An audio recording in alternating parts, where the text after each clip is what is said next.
नमस्कार, मैं हूं आपके साथ विशाल कालरा और आइए सबसे पहले नजर डालते हैं इस वक्त की 50 बड़ी खबरों पर तेज रफ्तार से। जैश के खिलाफ भारत की बड़ी कूटनीतिक जीत, आतंकी मसूद अजहर की सभी संपत्तियों को जब्त करेगा फ्रांस।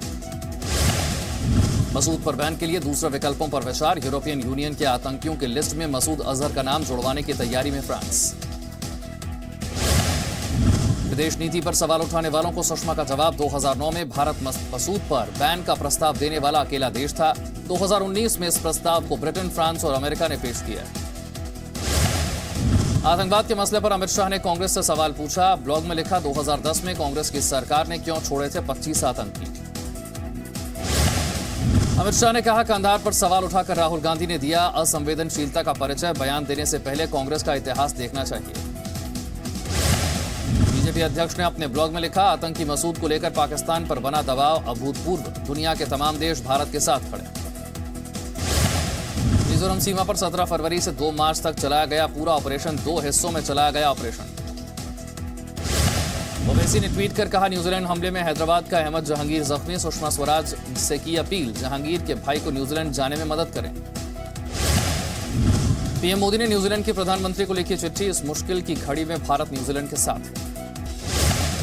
आज दिल्ली में होगी बीजेपी चुनाव समिति की बैठक, लोकसभा चुनाव के लिए जारी हो सकती है उम्मीदवारों की पहली लिस्ट। बीजेपी की पहली लिस्ट में 100 उम्मीदवारों के नाम का ऐलान होने की संभावना। शाम 4 बजे बीजेपी केंद्रीय चुनाव कमेटी की होगी बैठक। बीजेपी चुनाव समिति की बैठक में अमित शाह और पीएम मोदी रहेंगे मौजूद। पहली लिस्ट में महाराष्ट्र के 18 प्रत्याशियों के नाम का भी हो सकता है ऐलान। 18 मार्च को कांग्रेस महासचिव प्रियंका गांधी वाड्रा का प्रयागराज दौरा, संगम तट पर करेंगी पूजा अर्चना, शहीद के परिवार से भी मिलेंगी।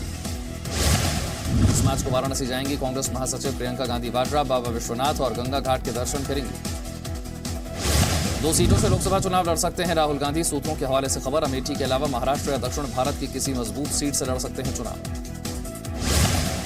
लोकसभा चुनाव के लिए कांग्रेस के 18 प्रत्याशियों की तीसरी लिस्ट जारी, पीएल पूनिया के बेटे तनुज को बाराबंकी से टिकट। यूपी में बीजेपी और अपना दल के बीच गठबंधन फाइनल, इस बार 2 सीटों पर चुनाव लड़ेगा अपना दल। केंद्रीय स्वास्थ्य राज्य मंत्री अनुप्रिया पटेल मिर्जापुर से ही लड़ेंगे चुनाव, दूसरी सीट पर फैसला जल्द। यूपी से समाजवादी पार्टी ने जारी की उम्मीदवारों की 5वीं लिस्ट, गोंडा, बाराबंकी, कैराना, संभल, गाजियाबाद से उम्मीदवारों के नाम का ऐलान। एसपी बीएसपी की साझा रैलियों का कार्यक्रम तय, 7 अप्रैल को सहारनपुर के देवबंद से होगी रैलियों की शुरुआत। मैनपुरी में मुलायम सिंह के लिए वोट मांगेंगी मायावती, 19 अप्रैल को 24 साल बाद मुलायम के लिए चुनाव प्रचार करेंगी मायावती। एनसीपी ने महाराष्ट्र से जारी की 5 उम्मीदवारों की दूसरी लिस्ट, बारामती से चुनाव लड़ेंगी शरद पवार की बेटी सुप्रिया सुले, मावल से पार्थ पवार को टिकट।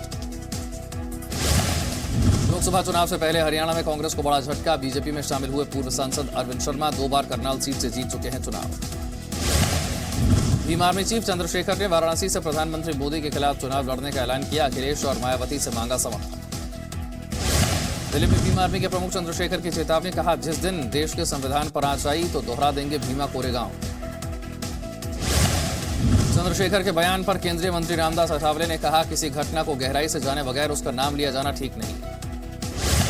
नागपुर में बीजेपी शिवसेना के संयुक्त कार्यकर्ता शिविर में शामिल हुए उद्धव ठाकरे और देवेंद्र फडणवीस, दोनों पार्टियों में संघर्ष को उद्धव ने बताया दुर्भाग्यपूर्ण। फारूक अब्दुल्ला के जम्मू कश्मीर के लोगों से अपील, आरएसएस बीजेपी के विभाजनकारी एजेंडे के खिलाफ एकजुट है। लोकसभा चुनाव में काले धन के दुरुपयोग पर लगेगी लगाम, आयकर विभाग ने बनाया स्पेशल सेल। चुनाव आयोग ने 24 घंटे खुले रहने वाला बनाया कंट्रोल रूम, आम लोग भी काले धन के दुरुपयोग संबंधी जानकारी दे सकेंगे। जम्मू कश्मीर में आयकर विभाग की बड़ी कार्रवाई, 5 जगहों पर छापेमारी, 1 करोड़ 44 लाख कैश और 2 करोड़ से ज्यादा की ज्वेलरी जब्त। मुंबई फुट ओवर ब्रिज हादसे में कार्रवाई, बीएमसी ने चीफ इंजीनियर और असिस्टेंट इंजीनियर को सस्पेंड किया। फुट ओवर ब्रिज हादसे में बीएमसी ने 2 रिटायर्ड इंजीनियर के खिलाफ भी दिए जांच के आदेश।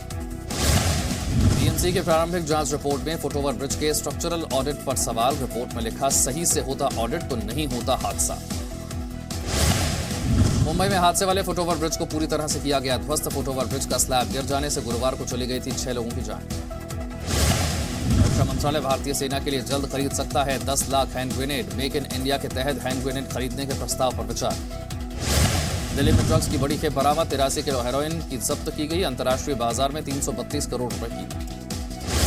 दिल्ली पुलिस ने ड्रग्स के धंधे के 4 नेटवर्क का किया पर्दाफाश, एक महिला समेत 10 लोग गिरफ्तार। अलवर के रिहायशी इलाके में तेंदुए से दहशत, 7 घंटों तक जमकर मचाया उत्पात, वन विभाग ने किया रेस्क्यू।